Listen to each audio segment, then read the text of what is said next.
Hey there, guys, and welcome back to the Polish American Brotherhood. I know we've been on a break from live streaming for a little while, but your favorite duo, father and daughter team, are back live on air. How are you doing, Dad? Hi, everybody. Marian and we are here to talk today a little bit about politics, about our dear President Trump, his achievement in the politics, and, what happened now in Rome, that all the dignitary went for the funeral of our Pope Francis. So, kind of, we know we are short time on this world, and we have to uh, do whatever we can accomplish for the new generation, and keep going with our life. You know what's pretty interesting? So I have been in Louisiana for the past little while. Did a little vacation with one of my best friends. And so the Pope had passed away when I was there. And the last time before that, when I was there, the Pope also stepped down. So I feel like every time I'm visiting New Orleans, something's going on at the papacy. So that was kind of interesting. Yes. Well, we a little bit sad. We will be waiting who's going to be the next pope. Hopefully, going to be another John Paul or Pope Francis. Actually, I heard the front runner is a Filipino Pope. Yeah, it's time. Actually, I would like to be a Filipino Pope because the Filipinos people are very believers. They're very nice people, and I will be happy to have a Filipino Pope. The Philippines and Poland are regarded as two of the most Catholic countries in the world. Actually, in Poland, they have a Catholic radio, they have Catholic television. They actually have the largest statue of Jesus. We think that it's in Brazil. That's the one that Rio de Janeiro is very known for, but actually, it's in Poland that has the largest Jesus. That's right. The Jesus statue is the biggest one in Poland. Cannot even pronounce it. I'm Polish, but I cannot even pronounce the proper way where the statue is located. But it is a little bit like a west part of the Poland. So I never saw it, the statue. I went to the new basilica, which looks like a big church in Poland. It's not too far from that statue. Yeah. So as we dive into this live stream, be sure to like, share, and subscribe. Please be sure to smash that like button. Post a comments after we conclude this show, because it really helps to drive the algorithm. We're trying to reboot the channel and everything. I got 2 new videos I'm going to be dropping for you guys this week.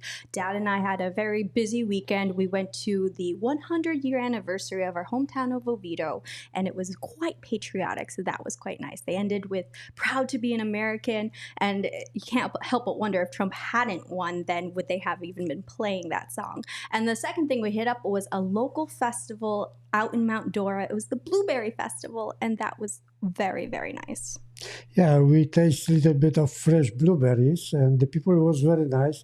A lot of people. Actually, I've been first time over there for such a big festival, and I enjoyed the time over there. I taste the fresh blueberries, and also we interview a few people, which we're gonna show on our video. That was interesting. One of our last guys that we had filmed, very, very big patriot and everything. And then when, I asked him to give a shout out to his business and tell us about why his booth was there at the festival and everything. So when he went into talking about the business, and then when I turned off the camera, his manager came up to me, was like, "Do not post that video and everything. You saw what's going on with Elon Musk."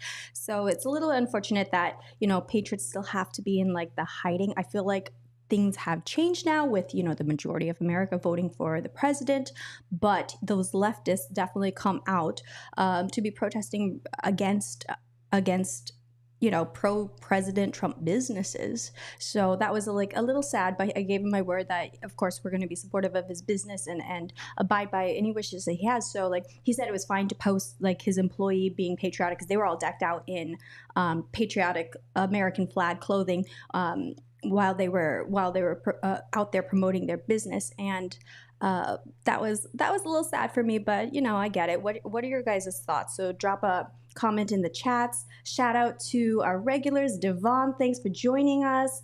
For Unapologetic American, hey, how's it going? W, hey, good to see you in the chat. Yeah, we see Davon all the time. Very good friend, She's all the time with us. But one thing, what I want to say, when we went to Magdora for that Blueberry Festival, our dear friend Adam Francisco, he joined us over there. As you can see his also videos on Adam Francisco. Yeah, what's great is when we do those collabs and everything, you can see the video as it drops from my side and then also see the video as it drops from his side. And then afterwards, we shot a little bit around Lake Yola to see if we'd have any other traction. Conservative Poet was with us also out there. So I'll be sure to be dropping that video very soon. Yeah. They've been asking if I have new sunglasses. Yeah, my daughter ordered for me. Yeah, I got him the sunglasses that fit properly over his glasses. I don't know how you like it, but I'm okay with it. I think it looks really cool, Dad. Yeah. So Adam Francisco, he feels much better now. As you know, he have a kidney problem, and we're sorry for that. I got my problem early, so now I'm getting a little bit better.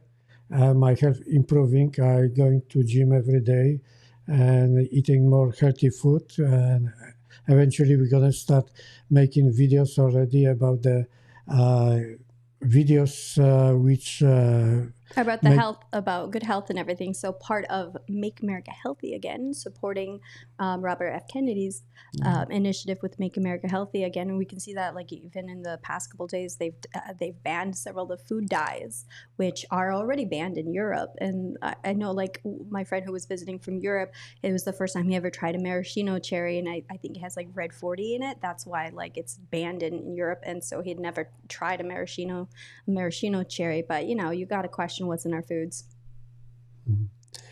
Okay, Davon, we want to say hi to you, especially to you, because whenever we live stream, you're all the time with us, okay? Yeah, but we can always count on Devon to, like, as one of our mods, also very faithful for always tuning in when we're live, to always hitting that subscribe button, and also or hitting that like button, then also commenting on our videos, which again really helps to drive the algorithm. So if other faithful subscribers to and followers to the Polish American Brotherhood could jump on the bandwagon, that significantly helps us. Because again, we have to work on remonetizing the channel since we had taken almost like a 2-year break. So we have to get our watch hours up, and then I think that's the only thing we need to do to get the channel remonetized. So that's why you guys don't see any super chats available and everything, because we have to hit the watch hours in order to have it remonetized for the ads, and then a certain threshold of watch hours for the super chats to be reactivated. Okay, that's great. We also want to talk about a little bit politics. Our president doing very good. I'm so 100 happy days in about office. 100 days in office. Yeah. Promises made, promises kept. As I promised to you, I'm going to mention also about my big project. I'm writing letters every week to President Trump and also Elon Musk about to tell him that my project will really make MAGA in America, because we want to see the MAGA, make America great. That's our goal, It's not only our president goal, but also all American goals. That's why we vote for him, because of the MAGA. And hopefully he's going to achieve. But I would like to help him with my MAGA also, which is the project to solve the retirees problems, and solving the retirees problems, we automatically would solve the homeless problem. it goes together, okay? Because America is so beautiful country, so rich country, and we don't want to see homeless people just sleep on the street or doing whatever they're doing on the street. We want to put them like on a farm, and also build my project in Greenland and Baja California that would solve a lot of problem for people, retirees who mostly live in California, because California getting too expensive, and the politician, all what they doing, just thinking about themselves. They don't think about average people who work very hard. And if we can build our project, so not going to be too expensive for the government, and the people can retire very easily without worrying that the money will run away. They deserve a better life when they retire, working 30 years and have no criminal record. We can take care of them really good, okay? And anybody who wants to support me in this, welcome to do something and help me with that, okay? We can write to the politicians about it, that my Mariana project is the greatest project that we can achieve. Absolutely. Hey, Snooks, thanks for joining in on this evening. Always great to see you as well. Again, one of our faithful mods who's always been with us from the very start. So thanks for joining us, Snooks. Speaking of helping Americans, what are your thoughts on the politician that flew over to El Salvador to help a non-American? Well, I supporting our President Trump that if you want to come to America, you have to come the legal way. You cannot just come whenever you want and live whenever you want. We want to know who is coming to America, what's the reason, do you have check the background, fingerprinted, so we know who you are. You cannot just do criminal things like the MS-13 coming here and disturbing our good citizens. TDA, and Agua. they have to be deported. So I 100% supporting President Trump. All the illegals who coming here, they breaking the law, and they automatically, when they crossing the border illegally, they are criminals. So they deserve to be turned back and get them out. And if they coming again, put them in a secure prison that they will get what they deserve. The as they were calling him on the news, the Maryland man who's actually the El Salvador citizen who was deported over to El Salvador. He had a deport order. We've seen people who are multiply being deported, then coming back into the country, committing crimes, and it's like, these are things that shouldn't have happened. Like, my thoughts on the El Salvador man who was deported in regards to the politician going over there. It's funny, like, how he felt so inspired to be taking this out of country trip to be helping a non-American when within his own district he had there's been people who have lost their children to even murder by illegal aliens coming into the country, and he barely acknowledged when those murders had taken place, but yet he felt so inspired to be helping this non-American. Well, one thing I don't understand, the Democrats, why they crying about some kind of criminal MS-13 guy from El Salvador who came here illegally, while we have a lot of problems with our own citizen sleeping on the street, and the Democrats don't cry about it, those people. So we have to do something about it. More people we're gonna get to support our President Trump, because he's a big patriot, American patriot, okay? And we have to help him. He cannot do everything on his own. So more Americans will support him, then he can achieve more for America, and we have to make bring our country to the glory when it used to be like America, okay? A rich country that everybody was jealous about, that we live in a beautiful country. And President Trump wants to bring the glory to America. And without showing him that we really support him, he cannot achieve what fast enough. And don't forget, he's going to be only 4 years here, and we don't know who's going to be the next, because Democrats always find some kind of loophole to get the good people out. So that's really sad that we don't show him more support than he deserves. Yeah, absolutely. So, Dad, I want to change gears to something that you're passionate about talking about, and that is the upcoming Polish elections. So, what's going on there? Yeah, in Poland, May 18th, there's going to be election, and President Trump supporting, of course, the law and justice, which we call Prawo i Sprawiedliwość. Okay, in a short, is PIS.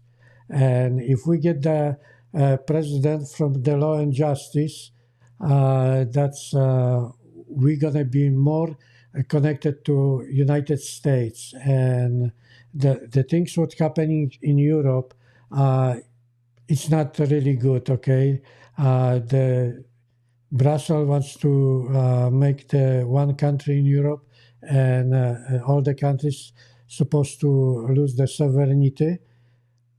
I don't support that, because we in Europe all kind of have a different cultures, all kind of this, and we cannot just be like really one country.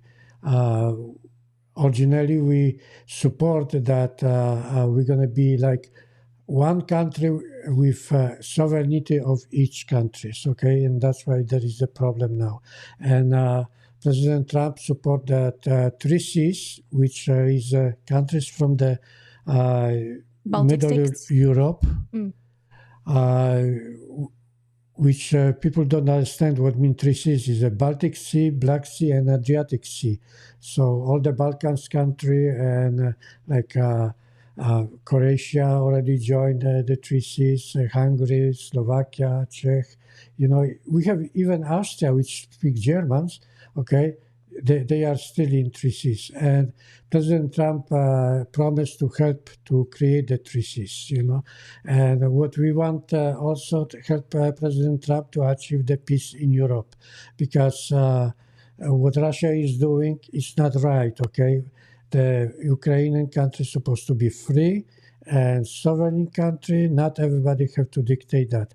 And Ukraine also are supporting President Trump that have to pay for the help United States giving to them. What explain more about the 3Cs initiative for those who don't know exactly what it is. Is it like similar to NATO? Is it similar to the European Union? What is the goal of it, and what do you think it's going to achieve by forming this 3Cs initiative? Well, there is two major powerful countries like Russia and Germany, which want to dominate those smaller countries. And that's what was the even Second World War about, and First World War, to dominate the smaller countries.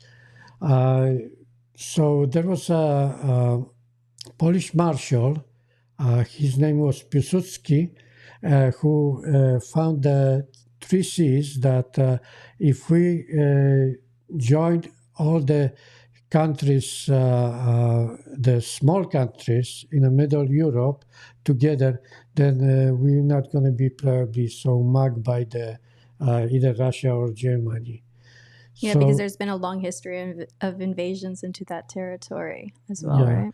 Well, Europe is not that big, has a lot of small countries, and there was always the border dispute, Like right now, there is a border dispute in Ukraine because Russia thinks that Ukraine belongs to them. They're not supposed to be the sovereign country, But the Ukrainian people was also fighting like Poland for all the time to be independent country, that they can rule themselves. And actually, the war in Ukraine is about the minerals. Ukraine is very rich in minerals, and everybody wants it, And there is a lot of oil and gas, and that's why Ukraine wants to be dependent. But I think the Russian got used to rule the Ukraine, and they don't want to give up on it.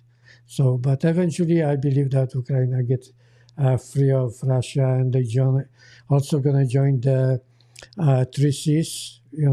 So Ukraine So would be included in the three Seas? yeah, I'm sure that's the whole idea is about it, that the Ukraine asking to join NATO, but that's not a good idea. So President Trump tried to kind of build up and help to build the three Seas, so maybe Russia will accept that. And also, not only United States helping us, but also Britain helping Poland to create the three Seas. So, Unapologetic American, thanks for sharing us on on your YouTube. Greatly appreciate that. Dad, what is the what are your thoughts on, so in terms of like Ukrainian territory, part of Trump's like negotiation deals for ending the Russia-Ukrainian war has to do with like Putin not taking any further land, and then also Ukraine recognizing that Crimea is part of Russia. Do you think this is an acceptable solution, or should the Ukrainians continue to fight, which would require still continued resources from the USA and Europe and everything? Or do you think this is an acceptable way to finish this war? well, the war will continue for a longer time only because Russia not gonna try to give up on Ukraine. So there is no really peaceful solution. Then Russia gonna find out, hey, we're losing too much money on it. It's same thing happened in Afghanistan when the Soviet Union recognized that okay, we're losing too much money, our economy going down, we cannot handle anymore Afghanistan, so they leave Afghanistan. And the same thing gonna happen eventually with Ukraine, that Russia gonna find out that they cannot handle the war anymore. So President Trump, he knows that we put a lot of money in Ukraine, and he wants that money to be paid back by the Ukrainian. And he little bit saying, hey, if you're not gonna sign the mineral rights to us, then we're not gonna help you. We already spent like 350 billion, and Ukrainian kind of denied that. So where did the money go? You know. So now President Trump wants the European, mostly German, because he's the richest country in Europe, to help Ukraine. Hey, give some few cents too to that struggle with the war in Ukraine. United States is not that much gaining anything from Ukraine. If we cannot get those mineral rights, then we're gonna lose all that money what we invest in Ukraine. So let the European a little bit help too, And if you understand the NATO, Poland paying 5% to NATO, and Germany didn't want to pay. What's funny thing that when the war in Ukraine started, then Germany just sent like 500 helmets. That's not going to help Ukraine to win, to fight the Russians, okay? They need really the new technology to beat the Russians out of Ukraine. Yeah, but it seems like, we just hit the 100 days of Trump now in office. So promises made, promises kept. His part of his campaign promises include ending the Palestinian war, the Palestinian-Israeli war, and also the Ukrainian-Russian war. And so you guys comment in the chat, like, what are your thoughts on the peace proposal that Trump's suggesting, of basically saying, okay, you have to recognize Crimea as part of Russia and for Putin no longer to take any more lands. His ultimate goal, and he has said this repeatedly, is to stop the killing of 5,000 lives, both on the Russian and the Ukrainian side, that occur like every week. Because with the death toll being as high as it is, like I think Ukraine has already lost like 40,000 troops, or sorry, not just troops, like civilians included, but like, where do you see like a peaceful resolution, and do you guys think that the solution that Trump is proposing is an acceptable one?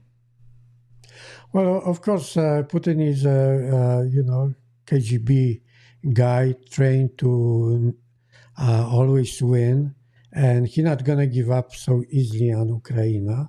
Okay, but eventually people are gonna get pissed off against him, and I'm sure either he will have no choice. Just if he's gonna see that he's losing too much, he have to give up on Ukraine and accept what President Trump proposed. Okay, and President Trump has a lot of good ideas. Okay. Not only the tariffs, but also the solution for the Palestinian people. I mentioned to my daughter a long time ago, before President Trump mentioned that, well, the Palestinians, they never going to have peace in a situation like this. The people who don't want to fight in Palestine or Gaza Strip, what they call, they can live to another better life. I didn't want to live in Poland. I came to America, but I came basically illegally. I was fingerprinted and went through that immigration process and stuff like that. And that's what we should do to Palestinian people, that place them in a safer place. And whatever President Trump has in his mind, we should follow that. About that. And same thing with there is a problem because some other countries like Iran try to play tough, and the solution it is that President Trump tried to solve everything peaceful, Peace through strength. because in a war there is never gonna be the winner, okay? Because both sides, when they fighting, both of them just shed the blood, Yeah, it's always the civilians that are caught in the middle of it, and Yeah, it's the same and thing as mostly the any form of retribution. If you go for civilian paying revenge, the price, yes. if you go for revenge, prepare to dig two graves. I want to change gears because you had mentioned about like your experience with coming to America. Not everybody here knows your story. Some of you guys do, because we've talked about this in the past. But Dad had mentioned how like, oh, he was fingerprinted, and it was a little bit more intense with that, like his journey from Soviet occupied Poland and then crossing from Yugoslavia into Italy. So I'll turn the mic over to you, Dad, and you can talk about your experience of your journey coming to America and then living the American dream. Yeah, I was refugee, staying in Italy, went through that. They check on me if I'm not a criminal, if the Interpol got involved and police, okay. And I immigrate to America, and You I was stayed so actually at happy. a detention center too when you first arrived, crossing into the Italian border. And then the laws of that at that time also was that if you were able to make it out of the Soviet bloc, because after all, who would want to leave paradise is what they said, but they had that they had it so you couldn't see what was behind the screen of what was actually going on in the Soviet Union, of what life was truly like under communism. So I guess let's backtrack a little bit and talk about what were your motivations for wanting to leave the Soviet bloc.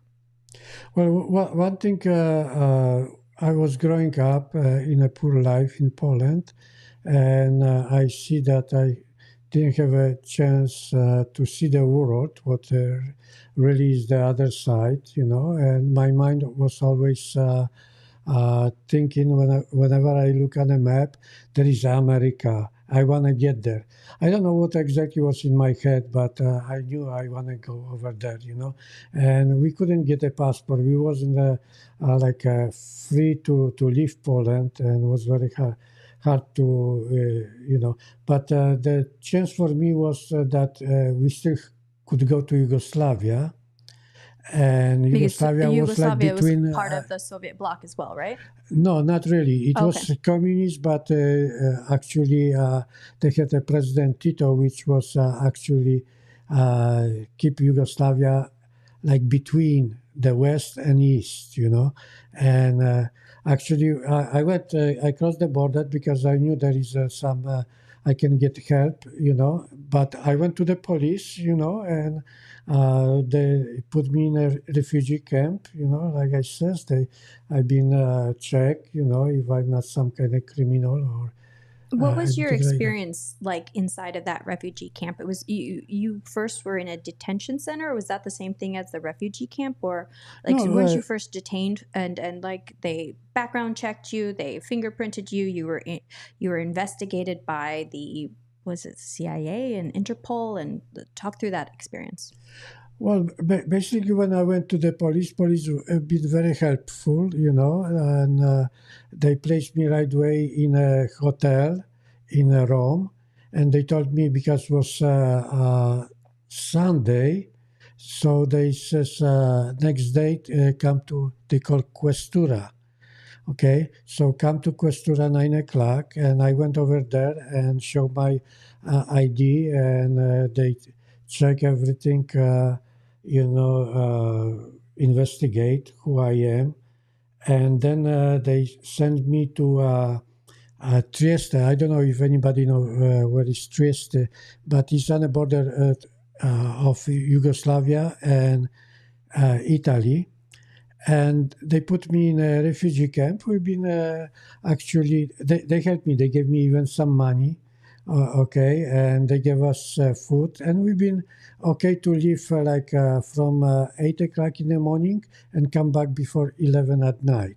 Okay, What was the so volume load of refugees coming from that were crossing over from Yugoslavia into Italy at the time? Like, was it like here in our southern borders we have like such a huge influx that it overloads our systems and everything? Did Italy experience that with the amount of volume of people claiming asylum, seeking asylum that were coming through yeah, the Soviets? anybody from the communist bloc, even Yugoslavian, they've been allowed to come to Italy, and they placed them in the refugee camp. And refugee camp was okay because we got a place to sleep and a little bit of food, and we've been free to even a little bit work. So it was nice. I spent 6 months in Italy, and I really enjoyed over there. And then when the time came, all the papers was ready. They sent me to America, where I got a Canada first, right? right Canada, first. where they gave me a 6 months school, English school. Then they gave me a job for Chrysler. Now, so I was asking about like the volume load for it because like when it comes to every country accepting a certain amount of refugees, there's like an allotted amount of that it spreads out like the refugees across like different programs across the world. So Dad ended up going to Canada, but his options were Canada and Australia, right? And so you had chosen to go through Canada because your ultimate goal was to make it to the USA and immigrate there. But what was like when you were crossing the border, for instance, were there a lot of people crossing the border? Was it like a flood of people that we see in our southern border? Not today, because Trump took care of that. But what we've seen in the previous years under the Biden administration, was it like thousands of people coming through? Well, I would say in the camp there was like at the time was like 500 people from, but people been shipping to America wherever they want to go. At that time, the Australia, United States, and Canada was taking the most refugee, and I signed first for Australia, but I didn't know too much about Australia. But my friends was So I could have been half Australian technically, or in another life. well, my friends over there, they've been going to Canada, and I says, okay, I'm gonna go with you guys to Canada, which probably was the right thing to do for me. But eventually, I end up in America, working for in California. I work for Tiger Air, and then I get a job with Continental United, and where I spent 35 years. And I retired 6 years ago at age 70.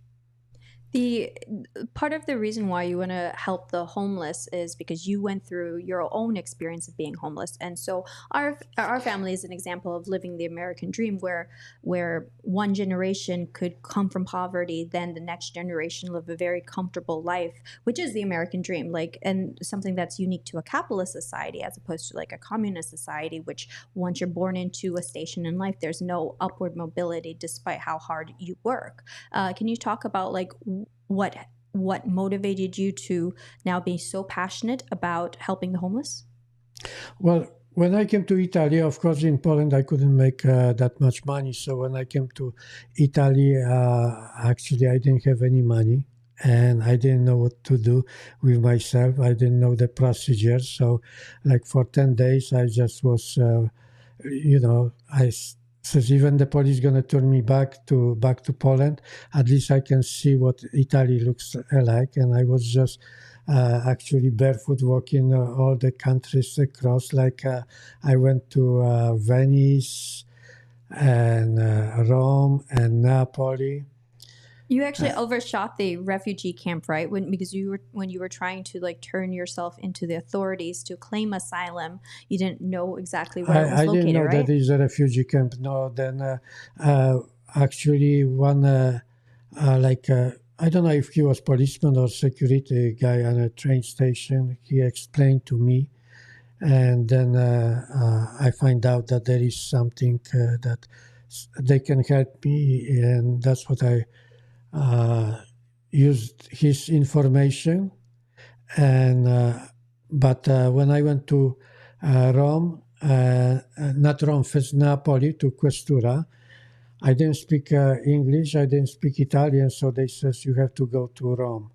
So I went to Rome, and then and Rome they fixed my problems, So, but I experienced a little bit homelessness, because I couldn't afford to get a place to sleep, so I slept on the ground, sometimes with the stone under my head, that was my pillow. Stone was my pillow.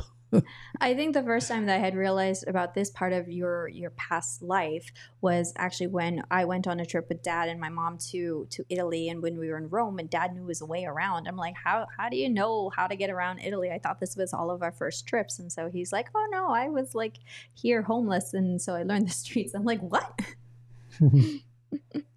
Yeah, that's why I'm always thinking about how we can solve the homelessness. And I have the idea, but like I said, I'm writing to letters to President Trump. Okay, I cannot explain to him everything what is in my mind, but hopefully, eventually, if they give me a little bit time, I'm not exactly asking for to see President Trump, but Elon Musk, he's the guy with the big visionary, and I'm sure he can understand my projects, what we can do, and I think my project is very big, and it will solve the really uh, retirees problem and homeless problems in America.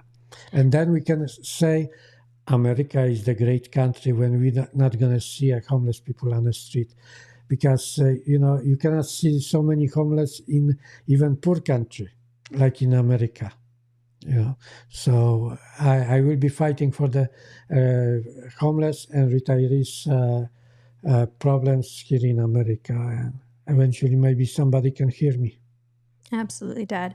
I think what is interesting also about your story is like, is you're very outspoken against illegal immigration and illegal border crossings, and so it's interesting that you came from a refugee background and have a very strict or you have your perspective is very strict on legal immigration, and so you came through a legal process though when you claimed asylum.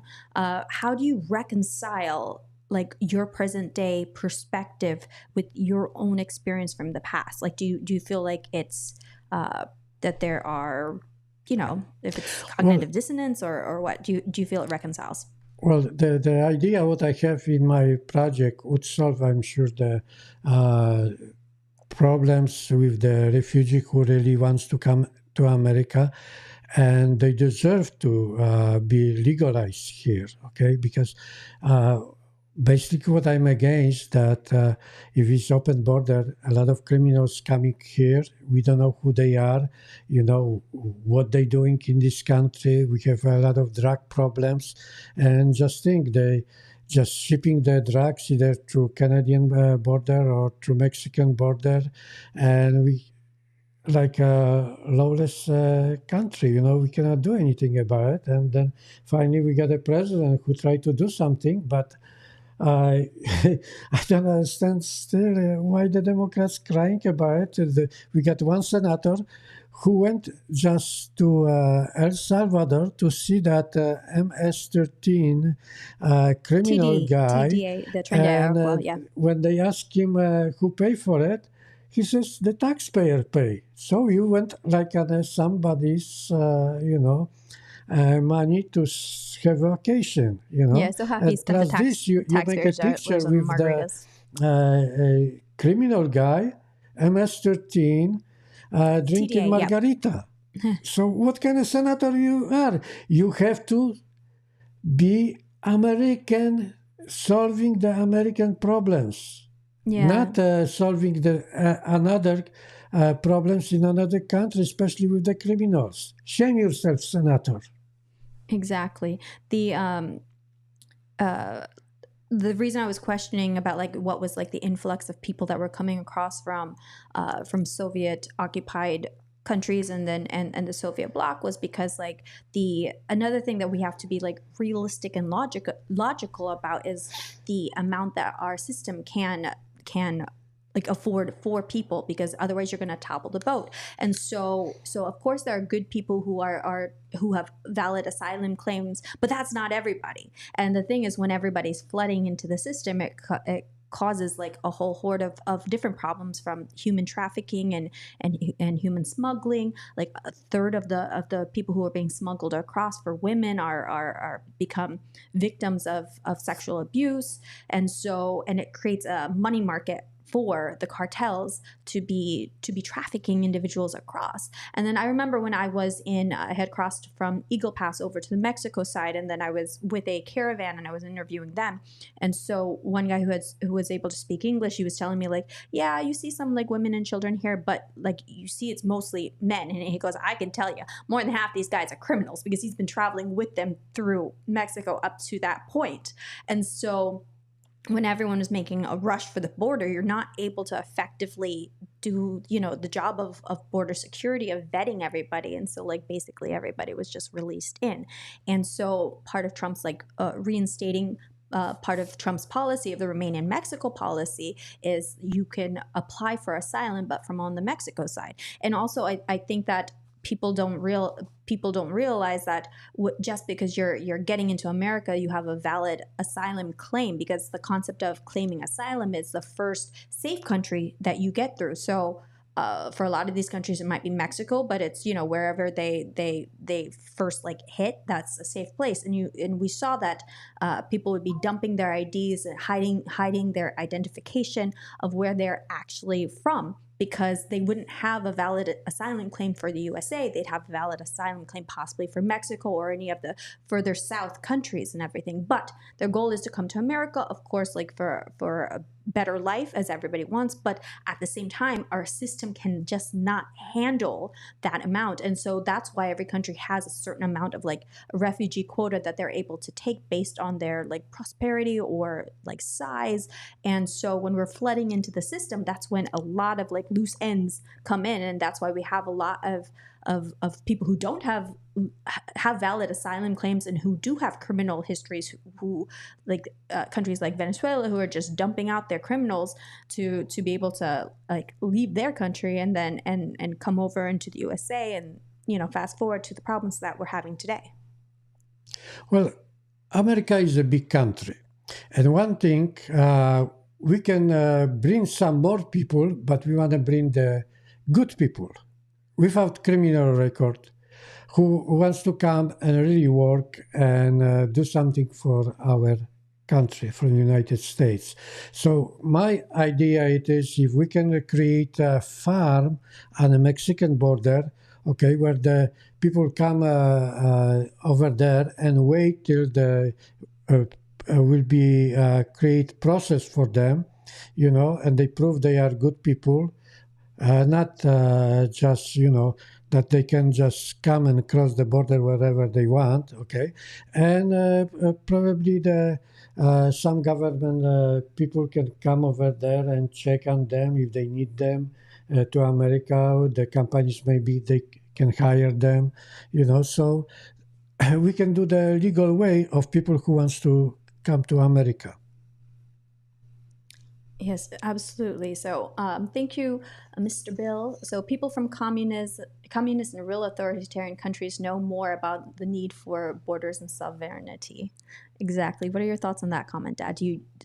From your experience, is that where your drive for a secure border comes from?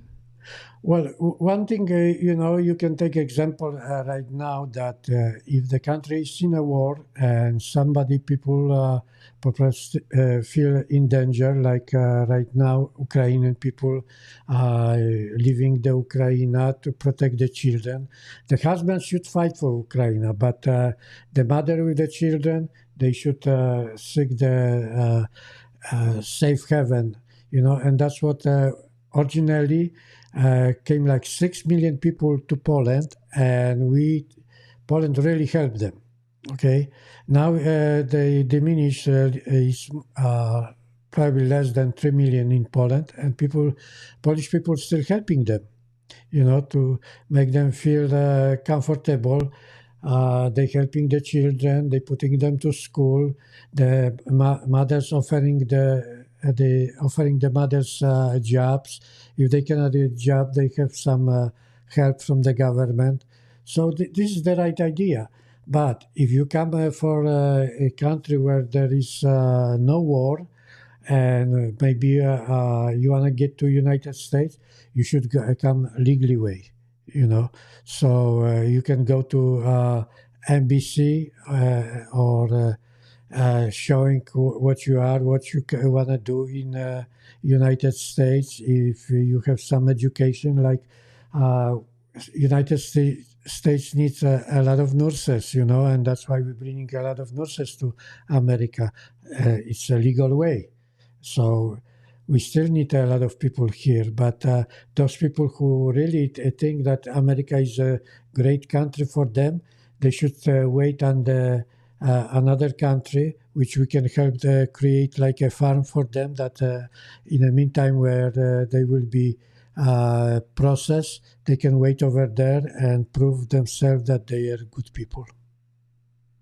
Absolutely. Dad, I'm going to direct your attention back to the Polish elections that are coming across. So why do you feel who's the candidate you're rooting for, and can you tell us about him, and why do you think the Polish people should be voting for him? Well, the candidate which we like it, most of the people like it, and he's kind of independent. He doesn't belong to any party. He called himself citizen candidate, and his name is Karol Nawrocki. So I'm gonna repeat again, so people are gonna remember him. Karol Nawrocki, and he's pro-American. He wants fighting for the Polish people, and he wants Poland to see independent, sovereign country, and be very close to America. So Poland needs a candidate like that to be a president, because we still want to develop.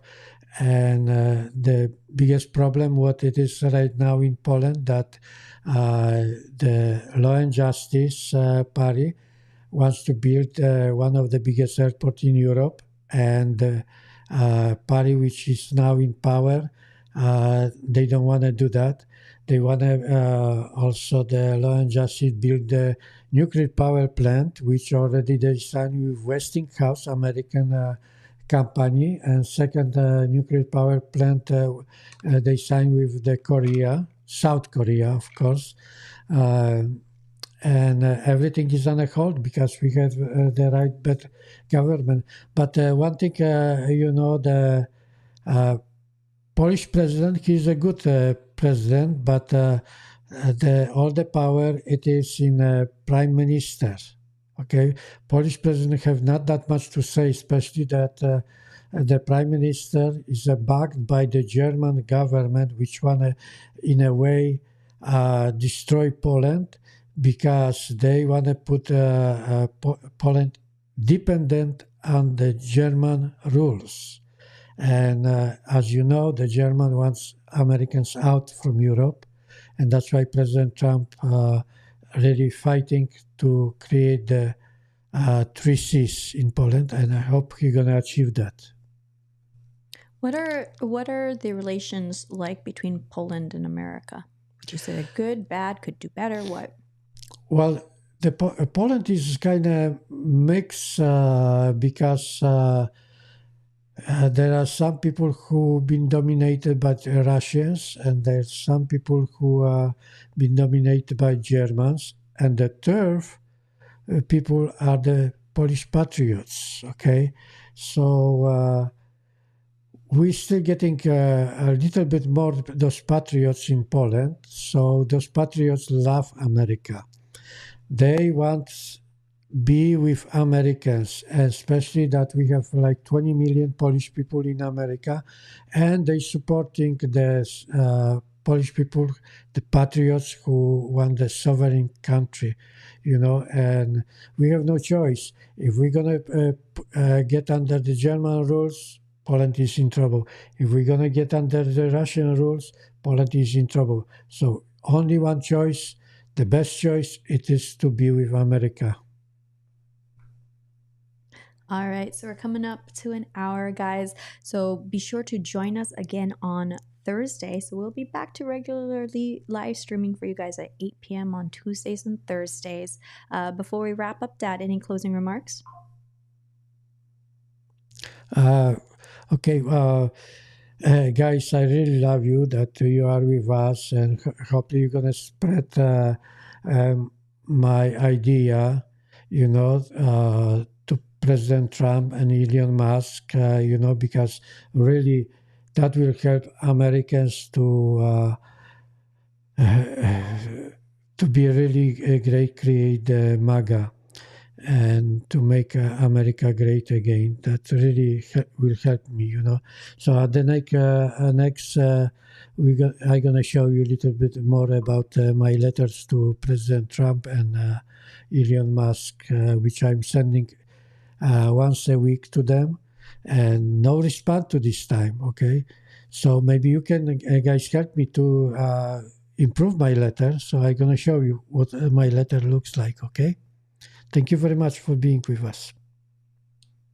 And Mr. Bill, I was a rambunctious child growing up, so you're not wrong that I did break a few rules of my own while growing up to become the outstanding citizen I am this day. All right, guys, thanks again for joining us during this live stream. Be sure you like, share, and subscribe. Be sure you comment in the chat, as well as comment in the video posted. That really helps to drive the algorithm, and we really appreciate it. We're trying to get our view hours up so we can get the channel remonetized.